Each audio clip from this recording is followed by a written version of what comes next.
শেরপুরে সাংবাদিকের দায়িত্ব পালনে বাধা দেওয়ার প্রতিবাদে বিক্ষোভ ও কর্মবিরতি অনুষ্ঠিত। লাল মোহাম্মদ, শেরপুর। শেরপুরে জেলা প্রেসক্লাবের আয়োজনে সময় টিভির শহীদুল ইসলাম হীরা 11ই নভেম্বর জেলা সদর হাসপাতালে পেশাগত দায়িত্ব পালনকালে শেরপুর জেলা হাসপাতালের তত্ত্বাবধায়ক ডাক্তার মোহাম্মদ সেলিম মিয়া কর্তৃক বাধা ও হেনস্থার প্রতিবাদে শেরপুর সিভিল সার্জন অফিস প্রাঙ্গণে 21শে নভেম্বর সকালে বিক্ষোভ ও কর্মবিরতি অনুষ্ঠিত হয়। শেরপুর প্রেসক্লাব সভাপতি কাকন রেজার সভাপতিত্বে বিক্ষোভ কর্মসূচিতে বক্তব্য রাখেন শেরপুর জেলা প্রেসক্লাবের কার্যকরী সভাপতি কবি আব্দুর রফিক মজিদ, সাধারণ সম্পাদক অধ্যাপক মাহমুদ হাসান বাদল, শ্রীবরদী উপজেলা প্রেসক্লাব সভাপতি এম এ ফিরোজ, নকলা মফস্বল সাংবাদিক ফোরামের সভাপতি শফিকুজ্জামান রানা, ঝিনাইগাতী উপজেলা প্রেসক্লাবের পক্ষে দুদু মল্লিক, বৈশাখী টিভির প্রতিনিধি বিপ্লব দে কেটু, কালের কণ্ঠের প্রতিনিধি ক্লডিয়ান নকরেক্কেয়া প্রমুখ সাংবাদিক নেতৃবৃন্দ। বক্তারা আগামী 3 দিনের মধ্যে শেরপুর হাসপাতালের তত্ত্বাবধায়ক ডা. মোহাম্মদ সেলিম মিয়ার বিরুদ্ধে বিভাগীয় কোন পদক্ষেপ গ্রহণ না করা হলে সাংবাদিকরা পরবর্তীতে কঠোর আন্দোলন করার ঘোষণা দেন। উল্লেখ ডাক্তার মোহাম্মদ সেলিম মিয়া এর আগে নেত্রকোনা জেলায় সিভিল সার্জনের দায়িত্বে থাকাকালীন সময়ে দায়িত্বের অবহেলা সহ নানা অনিয়মের কারণে ওএসডি হয়ে শেরপুরে তত্ত্বাবধায়ক হিসেবে যোগদান করেন। ANBnews24.com বিস্তারিত ভিডিও তথ্যচিত্রে প্রতিবেদন। আমরা বলবো যে আগামী দিনে সকল সহকর্মী পদে আমরা যেন সবাই ঐক্যবদ্ধ থাকি এবং ঝাঁপিয়ে পড়ি। এই পর্যায়ে বক্তব্য রাখার জন্য আমি সুবিধাবোধ জানাচ্ছি জনাব জাহিদুল ইসলাম। আমাদের সময় টিভি সাংবাদিকদের উপরে যে অমানবিক নির্যাতন করেছে এবং অনৈতিকভাবে যে আঘাত করার চেষ্টা করেছে তাতেই আসলে প্রমাণ হয়। আমরা শুধু তথ্য চাইতে গিয়েছিলাম, কিন্তু উনি ওনার দুর্নীতির যে চিত্র, দুর্নীতির যে রূপ, দুর্নীতির যে প্রতিমূর্তি সেটাকে উনি প্রকাশ করেছেন সংবাদ মাধ্যমের কাছে। মানুষের সাথে আমাদের শেরপুর সদর হসপিটালের তত্ত্বাবধায়ক যে আচরণ করেছে, এটা আমি কোনো ধরনের তদন্ত ছাড়াই বলতে পারবো ওই লোক একটা মস্ত বড় দুর্নীতিবাদ।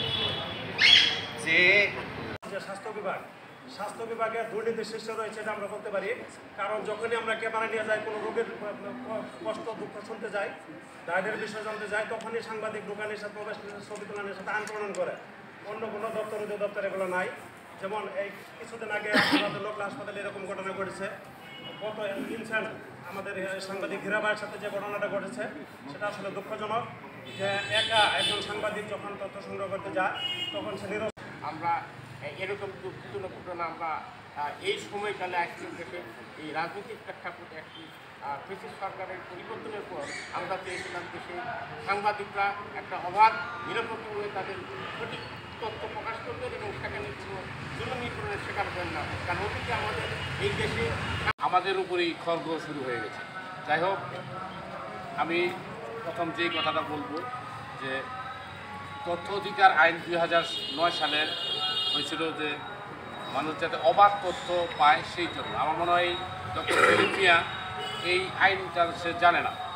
আর একজন সাংবাদিক তোমার কাছে যখন এই তথ্যের জন্য যায়, তুমি যদি তথ্য না দিতে পারো তাকে তাকে তুমি কী করো যে ফর্ম নিয়ে যাও, তুমি তথ্য অধিকার আইনে তুমি অ্যাপ্লাই করো, আমি তোমার দিতেছি, এটা দিয়েও তো কালক্ষেপণ করা যায়।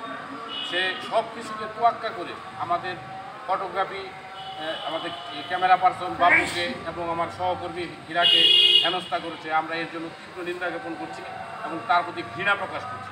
এবং আমি মনে করি একটা তাদের দায়িত্ব পালন করবে, কিন্তু উপযোগগুলো এই প্রেক্ষাপটে এসেও আমাদের সাংবাদিক উপর যে জুলুম নিপীড়নের ঘটনা আমরা দেখতে পাচ্ছি বিভিন্ন জায়গায়। গতকালও অনেক জায়গায় অঘটন ঘটেছে।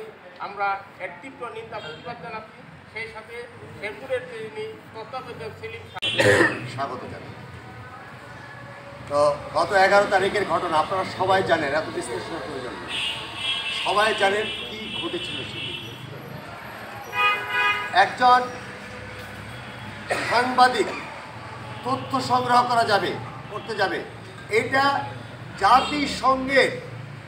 জাতিসংঘের আইন থেকে বাংলাদেশ সুপ্রিম কোর্ট গত মার্চ মাসে একটি রায় দিয়েছে, সাংবাদিক রনে বনে জনে জঙ্গলে যেখানেই যাবে তথ্য সংগ্রহ করবে, অবাধ স্বাধীনতা।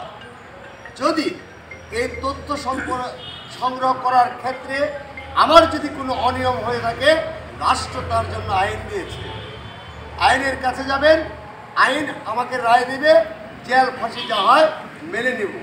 এমনকি ধৃষ্টতা ওই কর্মকর্তার একজন সাংবাদিকের গায়ে হাত দিতে হবে, আরেকজন পরবর্তীতে এখান থেকে একটা ভালো সুরা আমরা পেয়েছি। তো আমরা বলবো যে আগামী দিনে সকল সহকর্মী বিপদে আমরা যেন সবাই ঐক্যবদ্ধ থাকি এবং ঝাঁপিয়ে পড়ি। ধন্যবাদ জানাই, কারণ আমাদের দেশ সাংবাদিকদের ঐক্যের বিকল্প কিছু নেই। আজকে সারা দেশেই দেখা যাচ্ছে কোনো না কোনো জায়গায়, কালকে পত্রিকা দেখলাম 2 জন সাংবাদিক লাঞ্ছিত হয়েছেন, এরকম যশোরে, এরকম বিভিন্ন জায়গায় সাংবাদিকদের এক ধরনের সাংবাদিকদের উপরে খুব সবারই থাকে। সাংবাদিকদের মূলত পবিত্র নেই, শত্রু সবাই, কোনো না কোনো পক্ষের বিপক্ষে চলে যায় আমাদের সাংবাদিক। আসলে আমাদের সবাই আমাদের শত্রু হয়ে দাঁড়ায় কোনো না কোনো সময়। আজকে যে বন্ধু কালকে যে শত্রু হবে তার কোনো ঠিক নেই, যার ফলে সাংবাদিকদের বন্ধু সাংবাদিকদেরই হতে হবে। কিন্তু আমরা অনেক ক্ষেত্রে লক্ষ্য করি আমাদের সাংবাদিকদের মধ্যেই বিভেদ থাকে, সমস্যা থাকে, নিজেদের মধ্যে স্বার্থের দ্বন্দ্ব থাকে। এই দ্বন্দ্বের উঠে না উঠলে, এই যে যেমন আজকে ঐক্যবদ্ধ আমরা হয়েছি, সারা জেলা আজকে আমরা ঐক্যবদ্ধ। এই ঐক্যবদ্ধ প্ল্যাটফর্ম থাকলে, ঐক্যবদ্ধ প্ল্যাটফর্মে যদি আমরা অবস্থান করি, তাহলে সাংবাদিকদের অন্তত কেউ আর কখনো লাঞ্ছিত করার, লাঞ্ছনা করার সুযোগ পাবে না। শেরপুরে যে ঘটনাটা ঘটেছে, শেরপুর জেলা হাসপাতালের তত্ত্বাবধায়ক ডক্টর সেলিম মিয়া যে কাজটা করেছেন, সেই কাজটা অত্যন্ত নিন্দনীয়। আমাদের কাজ হলো সংবাদ সংগ্রহ করা, আমরা কোথা থেকে তথ্য পেয়েছি জানানো কারো কাছে আমরা বাধ্য নই, আমরা সত্য প্রকাশ করতে বাধ্য নই। তার সাথে বাধ্য করার চেষ্টা করা হয়েছে, তাদের গায়ে হাত তোলার চেষ্টা করা হয়েছে। এই অবস্থায় যদি আমরা বসে থাকতাম, তাহলে হয়তো আমাদের সাংবাদিকদের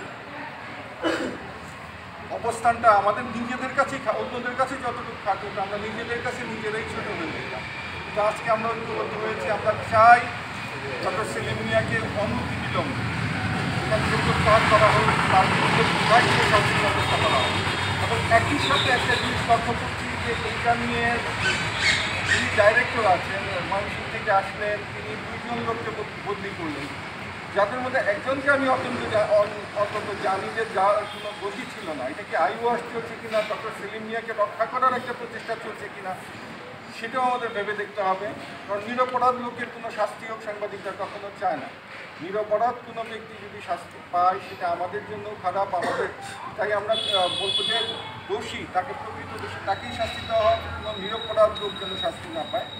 এবং ডক্টর সেলিম মিয়াকে প্রত্যাহারের যে প্রক্রিয়া চলছে, আমরা এখনও জানি না। আমাদের 72 ঘন্টার আলটিমেটাম শেষ হয়েছে, আমরা জানি সে হয়তো অফিস করছে না, কিন্তু তারপরেও তার এখনও প্রত্যাহার করা হয়নি। আমাদের দাবি থাকবে যে তাকে এই অবস্থান কর্মসূচির পরেই, আমাদের যেন পরবর্তী কর্মসূচিতে যেতে না হয়, এই অবস্থাতেই যেন তাকে প্রত্যাহার করা হয়। এবং আমরা